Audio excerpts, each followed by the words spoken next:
Misal di sini, mari kita tengok ketaksamaan kuadratik. So, ketaksamaan sini ialah macam ini. So, kita kena belajar asas dahulu. Asas dia ialah macam ini. So, ini contohnya saya bagi awak AX kuasa 2 tambah BX tambah C. Apa yang you kena faham ialah, you nampak kuasa 2, dia ada dua jenis graf. Okey, graf dia ialah kalau you punya A bernilai positif, artinya graf tu smiley face. Kalau you punya A kurang daripada kosong, negatif, you punya graf adalah sad face. So itu sangat penting. Yang kita nak buat nanti ialah kita akan jadikan dia sentiasa positif supaya lebih senang nak buat. Itu ialah yang pertama. Yang kedua ialah nanti selepas kita buat, you akan nampak smiley face. Contohnya, kalau sini nilai dia A, contohnya kalau sini nilai B, dan sini adalah X. So kini kita boleh letak tiga jenis ketaksamaan. Contohnya, saya pecahkan kepada tiga bahagian. Okey. So, yang kat sebelah sini ialah ke arah kiri. Yang ke sebelah sini ialah ke arah kanan. Yang sini pula ialah in between, di antara.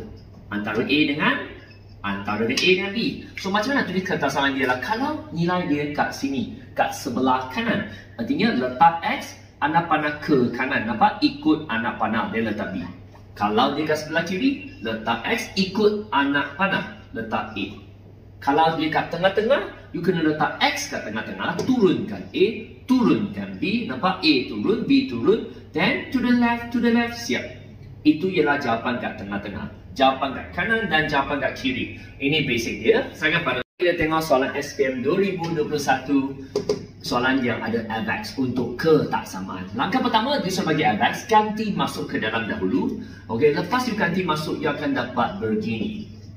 Tolak 4 lebih daripada kosong. Lepas tu buat pemfaktoran melalui kalkulator, letak X1, A1, B3, C negatif 4 ke dalam kalkulator. Lepas tu pemfaktoran, dia akan dapat dua jawapan. Dua jawapan X tu kena letak sini.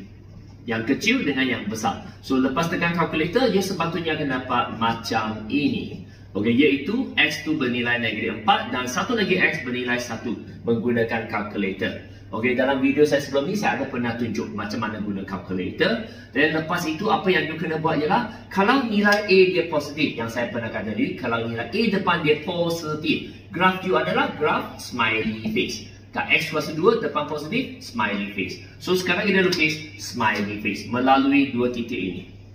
Smiley face. Lepas smiley face, apa yang you kena buat? Sekarang baca benda ini. Macam mana baca? Ini ialah lebih daripada kosong. More than zero.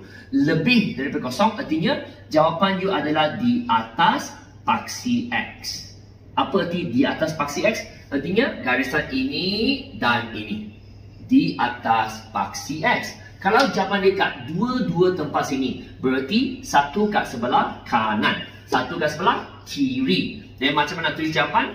Letak X dahulu, dan ikut anak panah. To the right, dan 1. Siap. Dan sini pula, letak X dulu. Nampak sini? To the left, letak negatif 4. Siap. So, ada dua jawapan. So, itu dia ketaksamaan kuadratik. Untuk mengetahui lebih banyak, anda boleh join saya melalui kelas percubaan secara percuma. Cuma kena WhatsApp ke nombor ini. Kami akan membantu anda.